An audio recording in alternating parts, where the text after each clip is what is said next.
buckets? From around the world to your backyard. Zuzu Radio. Welcome to Zuzu Radio. I'm your host, Brandon. I'm here with... Pat Kewley. Pat, thank you so much for being here. Thanks for having me. This is great. Yeah, it's good to see you. It's been kind of a minute since we crossed over. Yeah. And there's a big thing happening for you. You're starting a bookstore.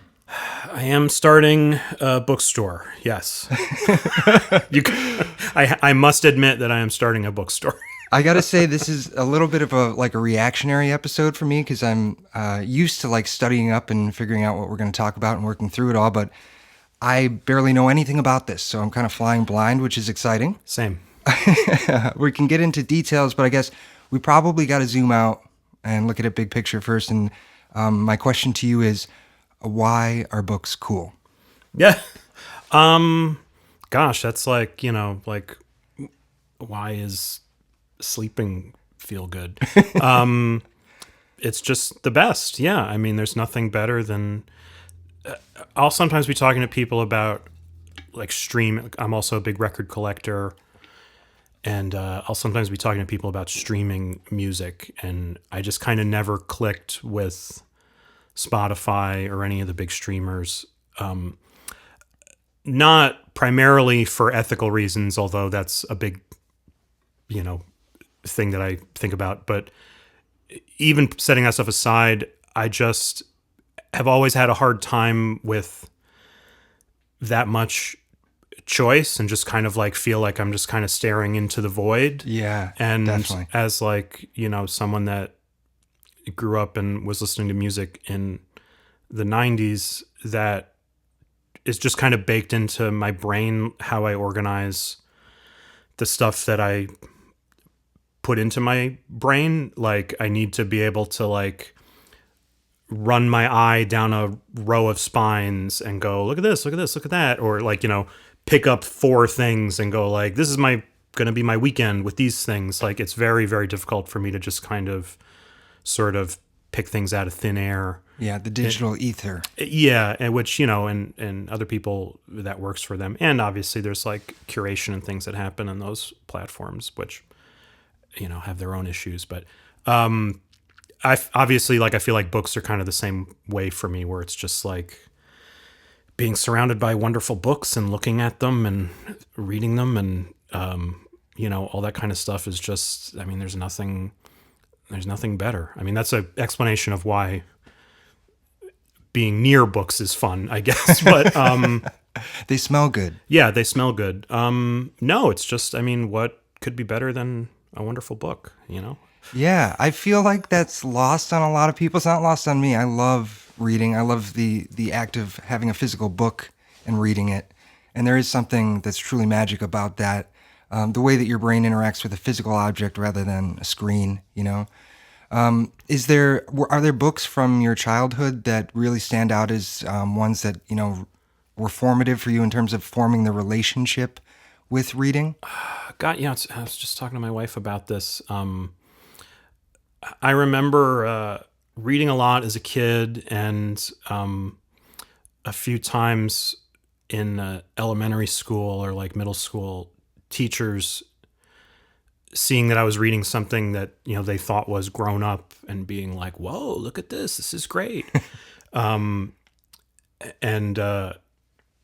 I just, as a kid, I didn't get too big of a head about it, but as an adult thinking about it, and they'd be talking about I'd be reading, Lord of the Flies or Animal Farm or, standard, kind of stuff like that. And looking back now, I think yeah, maybe you should have been making everybody read this book in class so I didn't have to. But it was just, I was a shy, dorky kid, and reading was, oftentimes the most exciting part of my day, and certainly better than, talking to people and being out in the world. And it was just always something I was very attached to. I remember getting in trouble a lot for reading, the kid that when we were supposed to put our heads down in class, I would have a book in my lap and the teacher would yell at me or... What a troublemaker. I remember going to being dropped off at the library a lot and reading books, like not like screwing around. And even as like a 10, 11, 12-year-old, I remember like sometimes the old ladies at the library would be like kind of mean to me or annoyed with me. And even at that time, kind of having the presence of mind to be like, I'm a little kid. Like, you should be so excited that I'm here in the library. Like, but I don't know. People have a lot of hangups about books and reading. And like, it always bothers me when people are like, people can like get down on themselves in a way that they don't with like other kinds of art or leisure, where they'll be like, oh, I need to read more. I've been terrible with my reading, blah, blah, blah. Yeah. Like, people kind of turn it into some kind of chore or some kind of exercise or something, and or I'm not reading good enough books, and I always just want to tell people, like, let yourself off the hook. Like, if you don't want to read right now, don't force your, like, it comes and goes, and it's not supposed to be like we're all done with school. Like, it's okay to just kind of do whatever you want and like let your mind kind of wander and choose what it wants to consume. I feel like it's really hard for people to break out of the academic version of reading. Like there's so much weight on your schooling to have read through this book, and a lot of times there's a lot of other things you want to do. You want to go ride your bike with your friends, and then it's like it becomes this chore-related activity. Maybe there's like that association. But it's pretty interesting to think about somewhat a layer of validation that can come from adults when they see kids read and they say, like, oh, you're reading. You're actually reading. I remember reading How to Win Friends and Influence People by Dale Carnegie in like, I don't know, 8th grade or whatever. And the teachers being like, wow, you like that? I'm like, it's kind of interesting, definitely. But what 8th grader wouldn't respond to like a book that has win friends in the title? Like, of course. Like, this was made for me. But yeah, that, and also just the idea of the library as a resource for young people, and a safe space in a way to get dropped off and explore and just be surrounded by media. Like you said, the act of, do you find that the library experience and the act of sort of going through the spines, do those correlate to you? Oh, it's huge. Yeah. I don't know any other way to like interact with, but like I got a house a few years ago, and it was like finally for the first time in my life, can live the dream that I had as a kid of like, I'm going to have all these books up all on the wall. And like, I guess it's a lot of books. It doesn't seem like a gigantic amount to me, but it's like, what are we talking about here? Numbers? I couldn't tell you numbers, but it's, it would, if it was all in one room, it would be enough to fill, probably all 4 walls of like the living room. But it's also like, I don't get rid of books. So it's every book I've read since I was a kid, just about. Oh, that's kind of cool though. But, it's just like what, being surrounded by those things, and, the memories, and being able to pull a book off the shelf and kind of revisit it, or, books you haven't read yet, and just kind of being like, okay, this is what I'm going to get to next. It's, it can be a real safety blanket or comfort in a lot of ways. Yeah. I feel that when I'm reading, sometimes I can get into kind of like a flow state where my imagination is firing so much from the visual imagery of the text that it's like I'm outside of time in a way. And when I read, I like to dedicate like an hour or two. I don't like to do just like a 5, 10, 20-minute thing, because you can get to this place that is unlike other mediums. Like even in music, I don't feel this. It's sort of a different internal world, expressive world. God, I think about that, man, when I was a kid. Yeah, just times when and I guess part of that is when you're a kid and you like don't pay as much attention to the clock because you're just kind of at the whim of the world. But like, God, I have so many like wonderful memories of like, man, I remember once my dad had to take me, there was some kind of like church event that he had to go to in the evening. And he just kind of like stuck me in some room. Like, you got to come with me, bud, like hang out here. And I remember I was reading The Shining by Stephen King, and just like plowing through it and having no memory of like how much time, like I couldn't tell you if I was there for 30 minutes or 3 hours, but I could literally like remember being in that room and just like having no sense of like time going by or like anything else that needed to be done or anything. Yeah, just that complete losing yourself. Like, I also didn't know, like when I was a kid, I didn't really know what to read. So I would just kind of like read anything. Like I didn't really have any reading friends, or, the adults in my life weren't big readers. And I, remember reading a lot of like Stephen King and, stuff that you just hear the names of famous authors when you're, Yeah. a 12-year-old in 1994. And a big moment for me, honestly, was my first job out of college was running the on-campus bookstore at Nichols School. I remember being in this, working in this bookstore at Nichols School and ordering books for the different English teachers and stuff.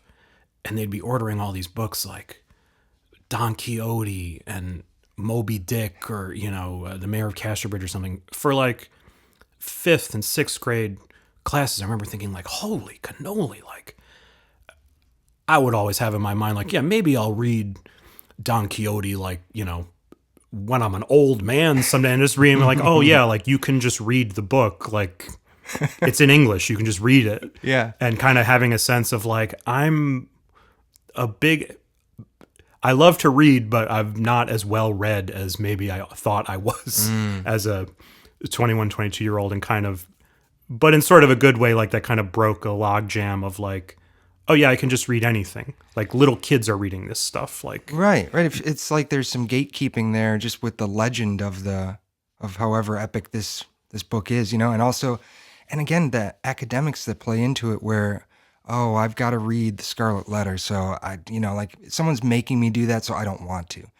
But it sounds like a lot of your experience has been self-curated, and in a lot of ways with art, and when it really sticks with you, you're sort of designing your own path. You're seeing where your taste leads you. And it seems like that's sort of what happened for you. I mean, I'll never forget when I first read a Cormac McCarthy book.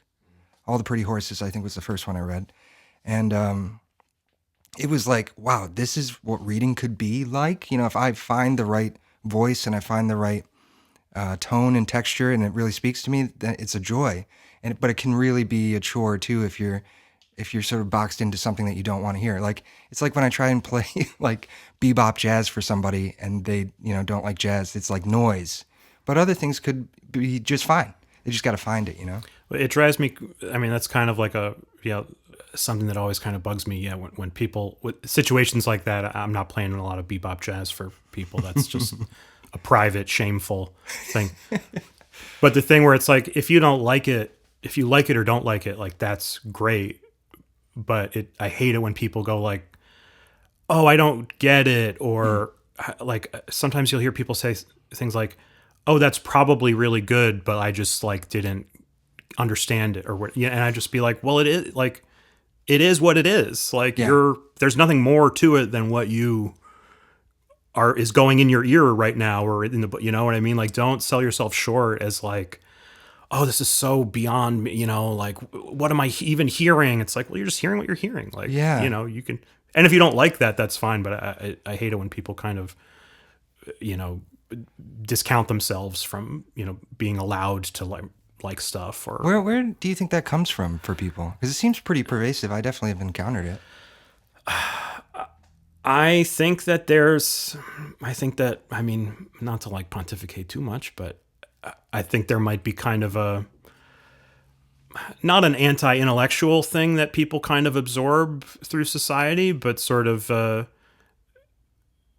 things get sorted into like smart stuff and regular stuff. And it's like classical music, Shakespeare, poetry, crazy jazz or whatever, if you don't, and I mean, I get it. Like if you kind of just go with the flow, or if you never had an experience with that stuff that kind of unlocked it for you, it can be easy to just kind of be like, oh, like I don't know anything about classical music, so I'm not going to go see this, see the Philharmonic because it'll just be over my head. And it's like, well, you can still, it's still there. You can still hear it. Like everyone else is listening to, like I think people kind of, if you kind of don't,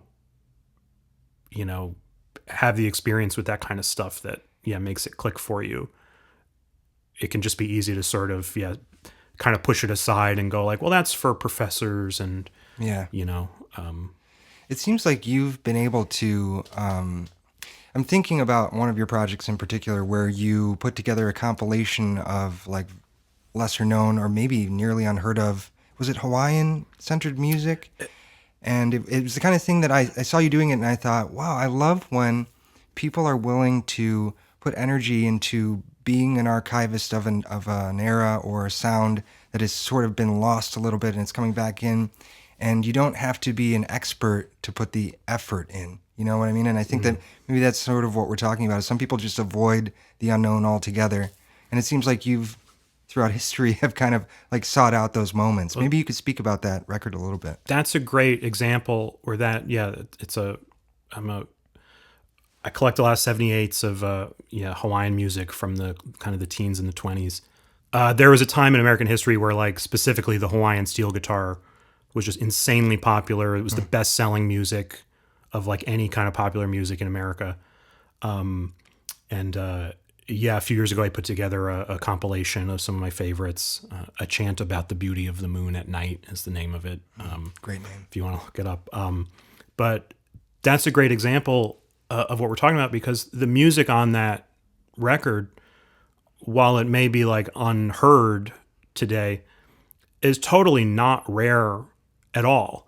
Like every one of the 78s on that record, you could find anywhere if you're looking for them. $5. A lot of them I got for $1. I remember, a few different times online, and people leaving comments on stuff. A couple times, people being like, "This is bogus. This stuff isn't even rare." And my point is like, it's not rare. Like, no one's listening to it, but it's all around. It's just not cool. Right.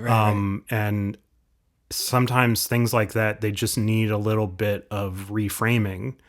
And that's kind of what I saw myself doing with that. I mean, I was very interested in kind of centering this, story of Hawaiian music. And obviously I'm not Hawaiian. In many ways it's not my story to tell, but, a lot of that music was very political and like addressed white supremacy head on. These were musicians that fled the Hawaiian Islands after, the United States overthrew the Hawaiian royal family and banned the Hawaiian language in schools. And now these people are touring the United States, playing songs in an illegal language about, the glory of their deposed royal family. Like, it's just like crazy, such an amazing American story. And these records are just stacked up everywhere. And if you just kind of are looking at them at a flea market, it just kind of codes as like, oh yeah, some like old dusty music. But I kind of saw myself as just sort of like, this just takes like a little bit of kind of framing and packaging that will hopefully spark people's interest in it, in some measure of as excited as it makes me. That sounds kind of like an exact parallel to what I imagine your dream is with the bookstore. It's like if I could just frame, like calling it, we should say actual books. Actual books, yeah. Is such a way to be like, just a reframing of everything we've talked about so far about the weight of academics and how people associate reading in their mind, but how it could be associated in a better way. Do you see that parallel? Yeah, that's interesting. I mean, yeah, that's very interesting. That's always kind of something that has interested me as, you do the same thing where you're in the art world, you're trying to do stuff, you're trying to make stuff, you're trying to share stuff that excites you with people. It's always kind of bugged me to see people look past stuff that's really cool and exciting because of some kind of just sort of the way it's framed or the way the context of it. When I used to, as you know, Brain, I used to be involved in Sugar City, the DIY art space, and there was a stretch of time where I was screening a lot of movies there.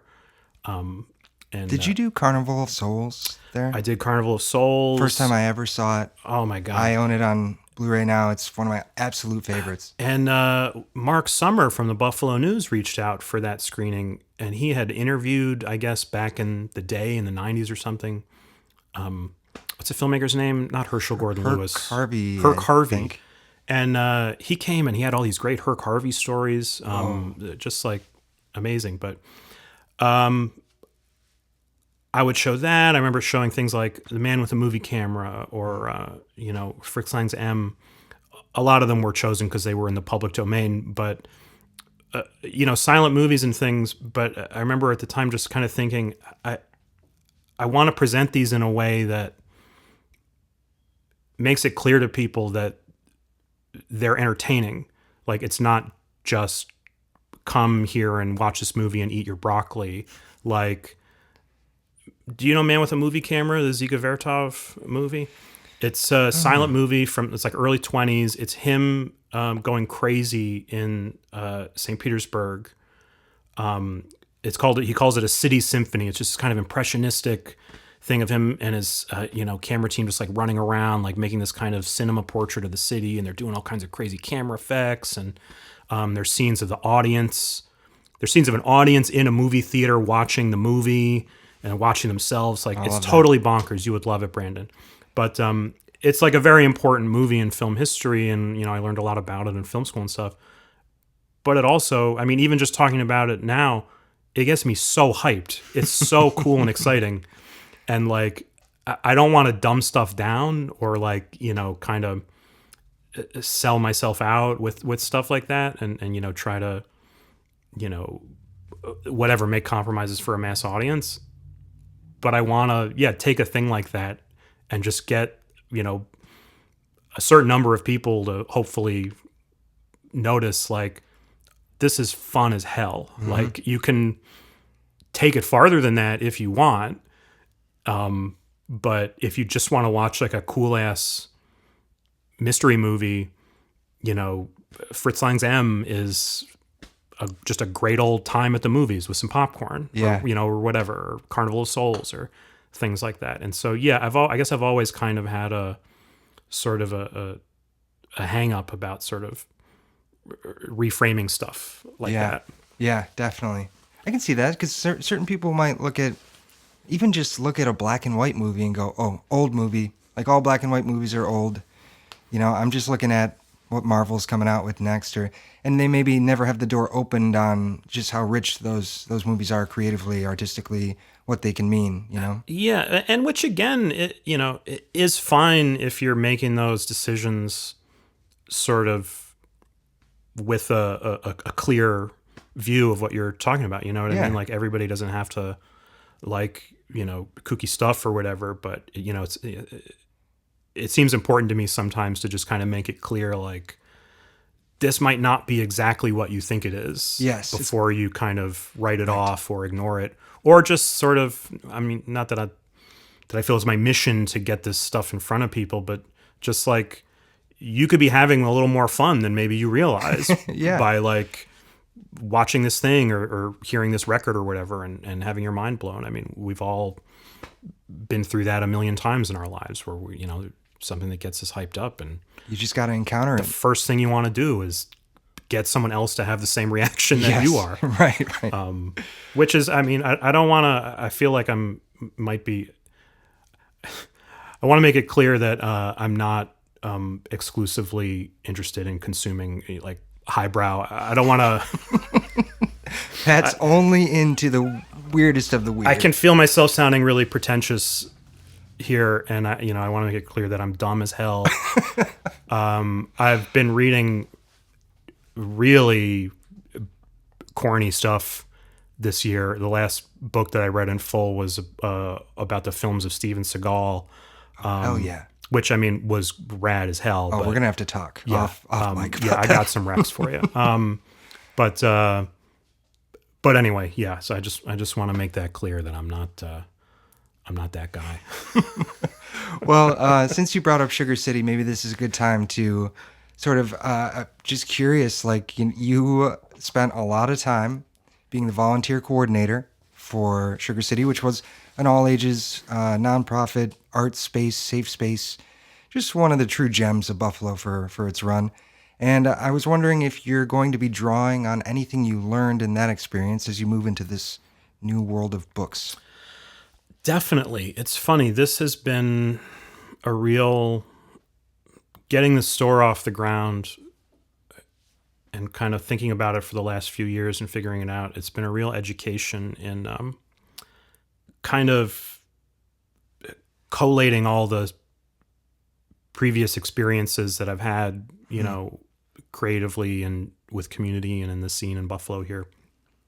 You know, it's a cliche to say like, oh, it's everything I've done is added up to this, but I can really retrace so many threads from what I'm doing right now with the store back to like I'd forgotten that my first job out of college was managing a bookstore. Like I was like, oh, I've done this before, literally. And yeah, like, you know, I remember, so my life up until now, you know, I always, very early on in my life, I tell people like I made kind of the Harvey Picard decision where I sort of, even before I was out of college, I was like, I'm never going to have like a financial professional relationship with the things that I like and which excite me. So I'm gonna find a job that fits my lifestyle as neatly as possible, that will be able to provide me with the stability that I need to be able to go out at night and, you know, be the volunteer coordinator at a DIY art space, or, you know, do crazy comedy or whatever I want to do. And so I always, and that was a great decision for me at the time. That's just about everything creatively that I've done over the last, you know, 20 years is, you know, made possible because I sort of, you know, didn't have to stress about, you know, finding the next rent payment or whatever. Right. Stress kind of just like tamps down creativity. So if you're stable, it's probably a good place to operate from. Yeah. And it was, you know, the trade-off is that like, I'm never going to go farther than a certain, you know, I'm never going to, you know, go beyond being that clerk or whatever, but it's, you know, as long as the stuff outside that, you know, the creative stuff, the, you know, after I clock out, stuff is fulfilling, like, you know, no problem. But you must have hit you must have hit a point where you decided, no, not anymore. Yes. The appeal, without, you know, ranting about my personal situation, like after a certain point, the appeals of that with regards to my own specific job started to go away, in terms of like, oh, it actually is getting stressful and it's taking up time outside my work day, and you know, that kind of thing, where it's like kind of reached a point where it's like, well, if I'm not, the point of doing a job like this is to be able to compartmentalize it, and if I can't do that anymore, like it has outlived its usefulness to me. That's right. And it's time to find something different. And around that time is when it kind of first started occurring to me, you know, it's a very schizophrenic way to live. And I got very used to compartmentalizing those two parts of my life. And then at some point I remember, you know, just looking for other jobs and just in general, and it kind of hitting me like, oh yeah, I kind of like have management experience in a certain way because I've managed all these volunteers. And it had never occurred to me to take the things from my private life and consider them as the same as my professional experiences. And that it's all, you know, one unified life experience.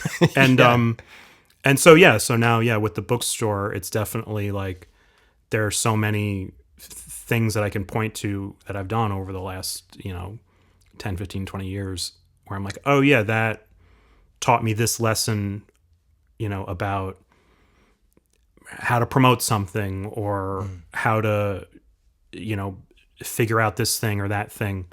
I really am kind of seeing how all that kind of stuff is weaving together in, you know, this one project.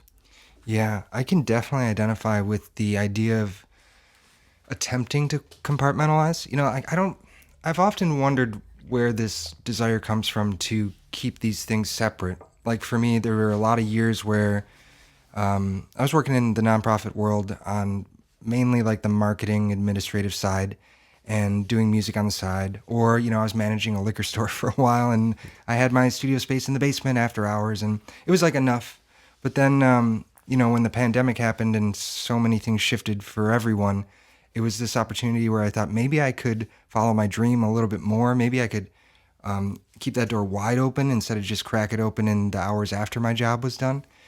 And it was weird because once I made that decision, a lot started happening. It was like flipping a switch where now I was ready, and so all these things made it sustainable. The choice became sustainable. So based on what you're saying, it sounds like we were on similar tracks that way, and maybe you're heading into this direction of trusting in the things that you like and letting them be sustainable for you. Totally, yeah. And the theme of like recontextualizing things, right? Where it's like I just kind of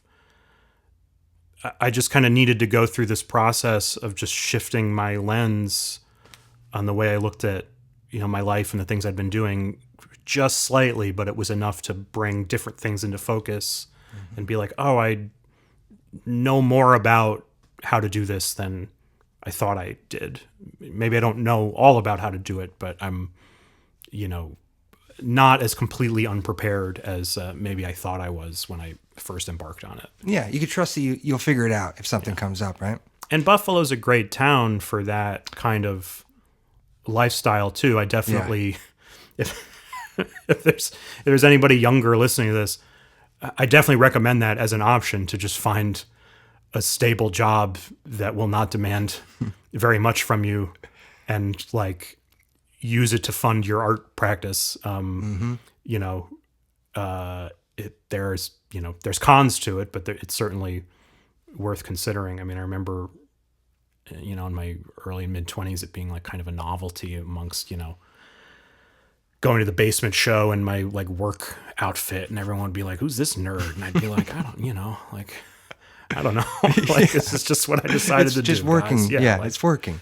When I remember I lived in DC for a couple of years in my 20s, and I remember figuring out kind of the scene in DC and going to shows there and getting a very different reaction from people. Like in Buffalo, I would go to show like in my work clothes, and it would be like kind of funny, like, wow, look at this guy. Like, you just come from work? I'm like, haha.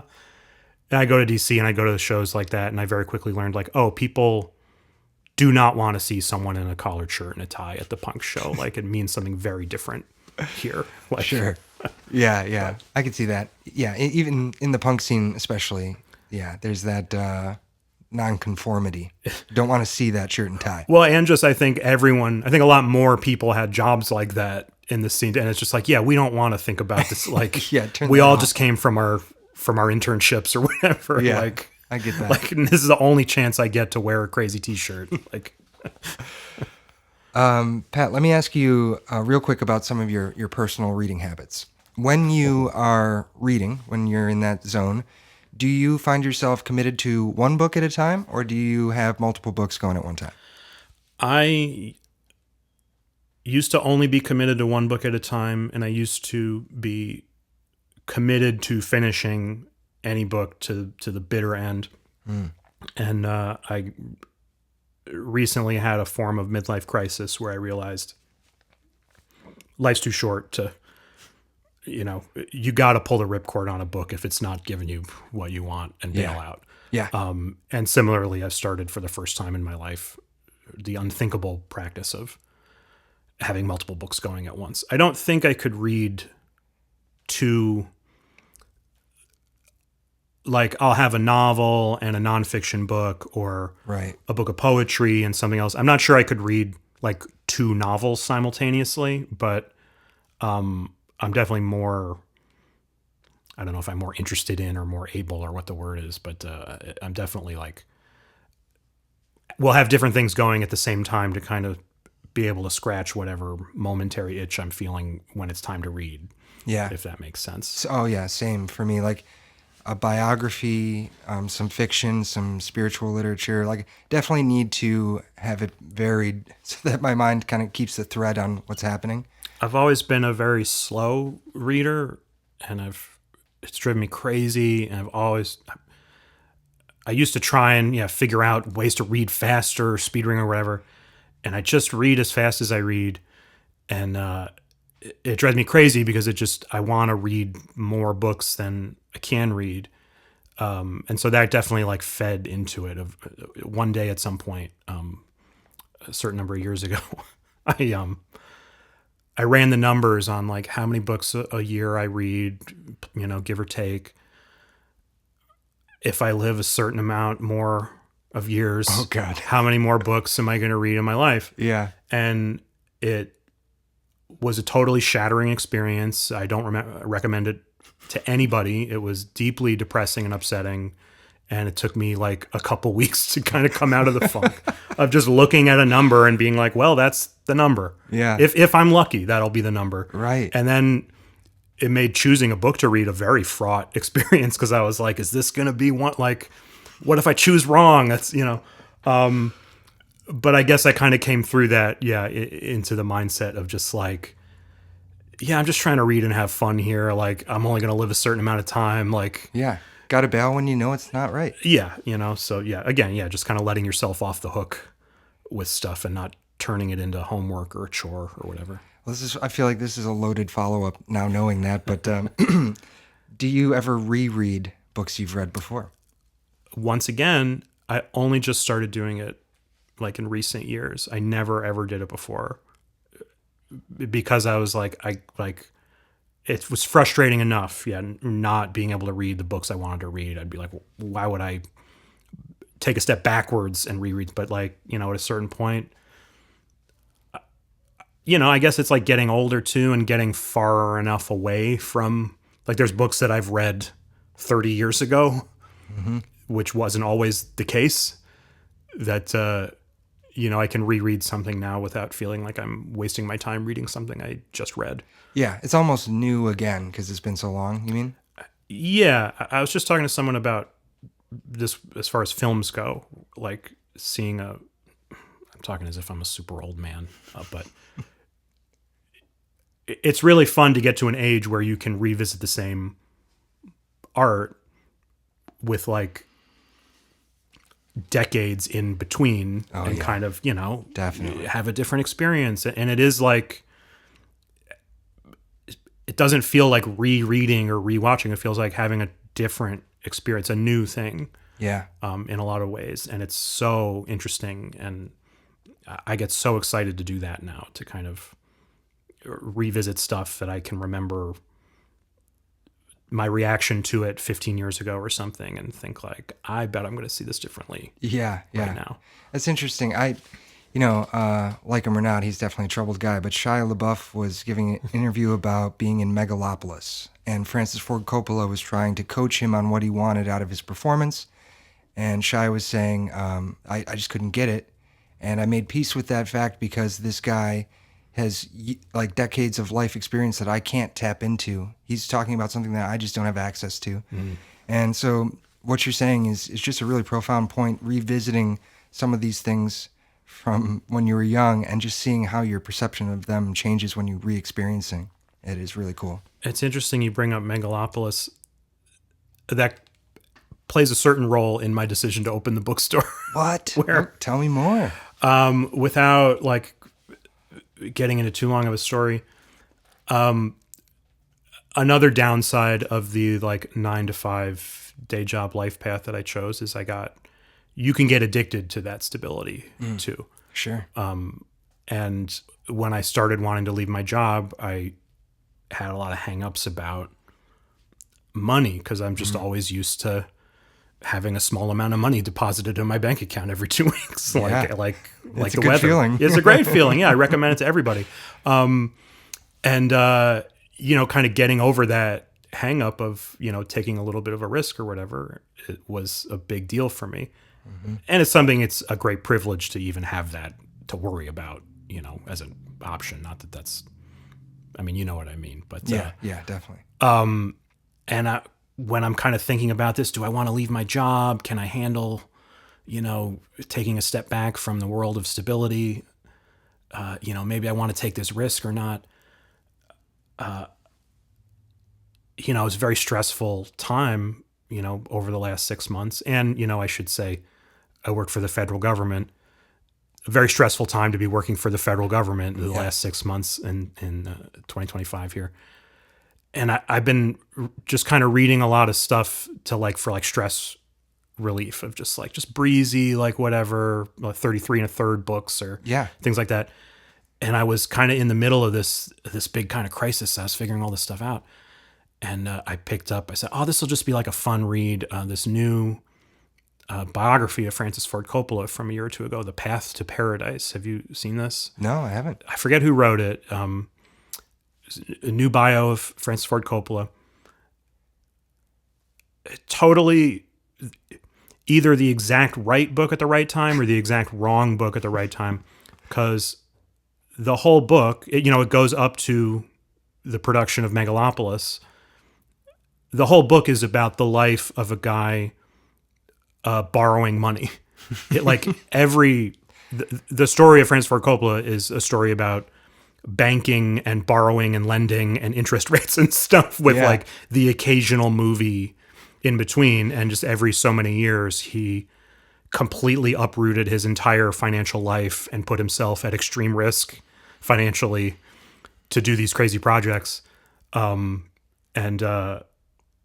the time I was done with it, I was like, oh yeah, I can do, like, if he can do that, I can do this. Like there's a path forward for me. That's really cool. Still haven't seen Megalopolis. I was out of the country when it came out and it was gone by the time I came back. Yeah. Oh, wow. Yeah. So, well, that'll be the cap to this whole transition you've gone through. You got to, when the bookstore opens officially, watch Megalopolis. We'll do a screening. Yeah. Well, they say location is everything. Where are you located? We are located at 2956 Delaware Avenue in the village of Kenmore. And yeah, I love the location. It's, I'm hoping to open in the last week or two of September, just kind of, doing what needs to be done until then. But when you walked into the store, did you feel like, oh, had you looked at a bunch of places and went, oh yeah, this is the one? Exactly. Yeah. It was, I kind of made, so I first got the idea to do this in about 2021, and I started doing research, market research, and figuring it all out. I joined the American Booksellers Association and got pretty far down the path of, in 2021. In 2021. Oh wow. Of figuring it out, and it got to a point where it was like I either need to quit my job and go after this, or give my job a second chance, and I chose the latter. But it was enough to kind of know I had another option in the back of my mind. Then this year, everything happened, that happened in the first half of 2025. And I kind of made the decision in about April or May, like, I'm going to leave my job and make a life change and go for this store. And in my head, I was like, I'll give myself like a year time. Like this time next year, I'll have a store open. Mm-hmm. And I kind of didn't anticipate how much work I had kind of done already at that point, mentally and actually, but yeah, I started looking at spaces and the whole time, the whole idea was not just like, it would be fun to open a bookstore. How do I figure that out? It was looking at that specific neighborhood one day, and I was like, there needs to be a bookstore here. Like, how is that not part of this commercial environment, that kind of, Delaware Ave, Kenmore situation? Yeah. But so the idea was that it needs to be in that neighborhood, and I was looking at spaces. It doesn't work unless it's right there. Mm-hmm. And one day that, the space that I'm in now opened up, and I just was like, okay, this is literally the bullseye on the map of like, how close can I get to this block? And that was it. And I went into space, and it was just exactly perfect for what I was trying to do. And, the landlord, we connected, and it just, I couldn't be happier with where it is. I've been in there the last couple of weeks getting it ready, and just, there's some days when I have trouble getting work done because every 5-10 minutes someone's walking by banging on the window or looking in, and just,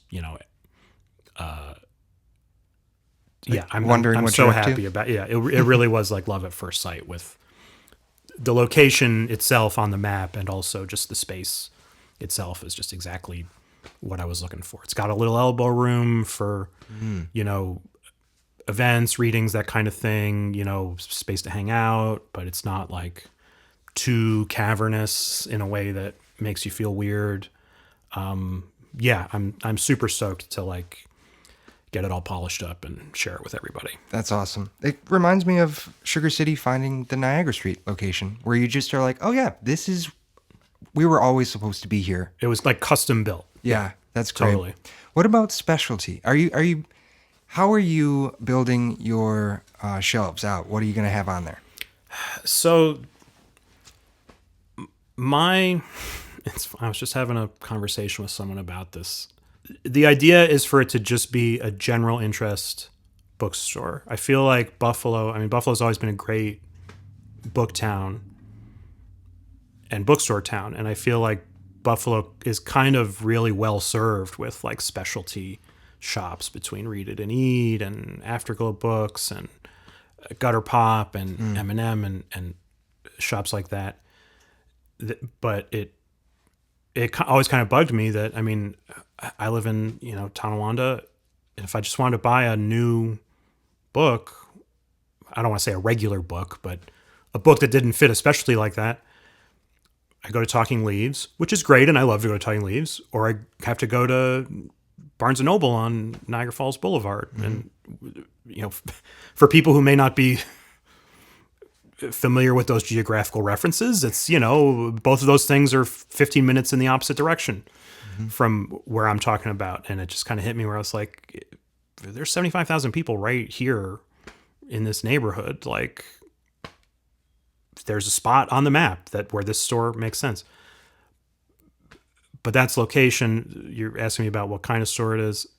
So yeah, my guiding light is for it to be a general kind of one-stop shop bookstore.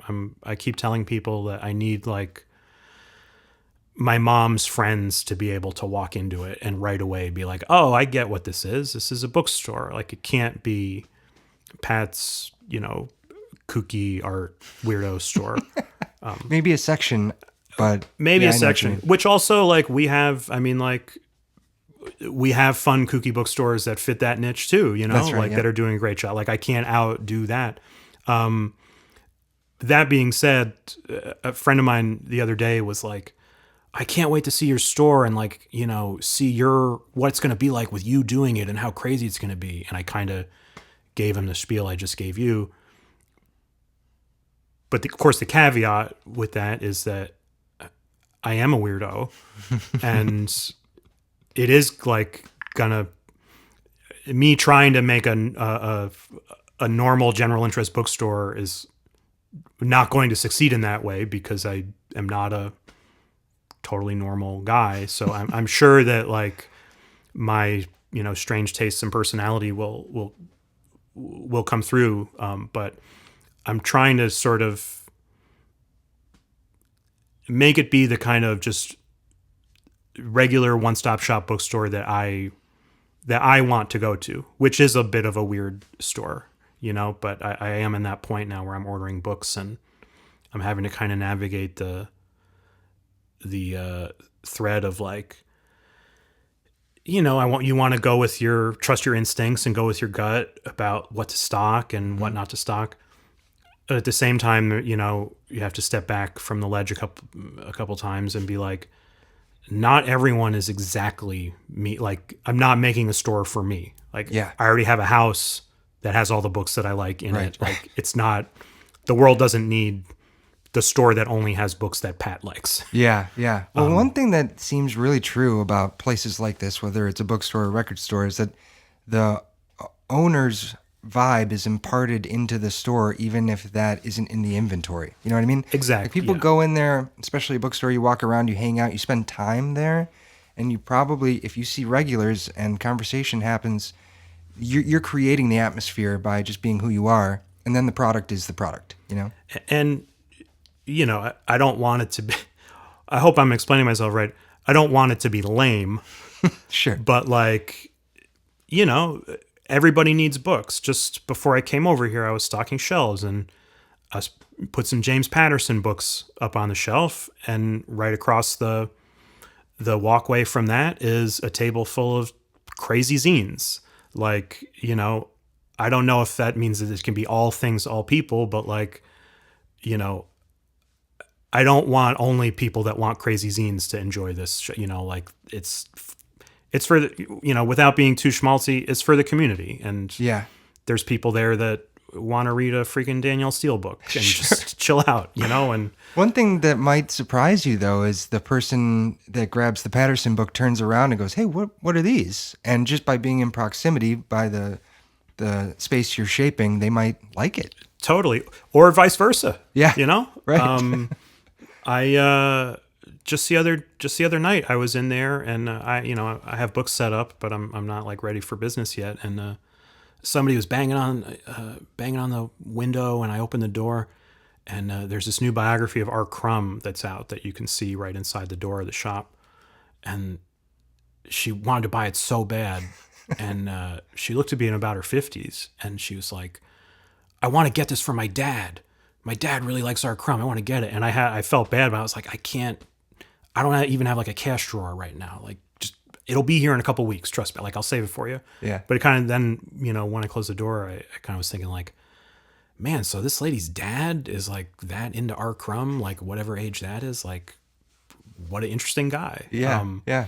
But no, yeah. So I wanted to, like a story that I tell sometimes that it makes sense to me at least is it might be like a little too off the beaten path, but like I'm not the biggest Beach Boys fan. I very much enjoy the Beach Boys album Wild Honey. I don't know if you know Wild Honey. Oh yeah, great album. And this might even be like I might even be off the mark on this take, but the way I hear that album is it's like the Beach Boys trying to be like, it was like their like kind of R&B album. And like, there's like some songs about sex on it. And it's like the Beach Boys are like, you know, doing their kind of Otis Redding Loverman thing. The album, as recorded, does not sound like that at all. And it is a weird, at least to my ears, a weird album. And it's, to me, that's the canonical example of like, these guys tried to do a very specific thing. They missed the mark because they are different guys than the thing they were trying to do. And the thing that resulted was a totally unique, interesting thing that bears the indelible stamp of their unique characters and personalities and talents. Like, that's the little parable in my head of kind of things like that, of just sort of like, you can shoot for something, and even if you try to hit a very specific target, what you end up with is going to be like uniquely yours if you're doing it right, you know? So I'm kind of hoping that, I'll get a little bit of a Wild Honey effect with the way the store comes out. Pat, I couldn't have imagined a better ending to our conversation. That's such a nice way to close it up. I want to wish you the best of luck. I can't think of a better guy to be charging forward with this idea. And so very excited. I'm glad you're able to come in and tell me so much about it, and I get to learn all about it. Remind me the opening day and how to follow along. I don't have a set calendar day yet. We're shooting for the end of September, but I'll certainly announce it like crazy on social media when it happens. The best source of info is I'm on Instagram at actualbooks716.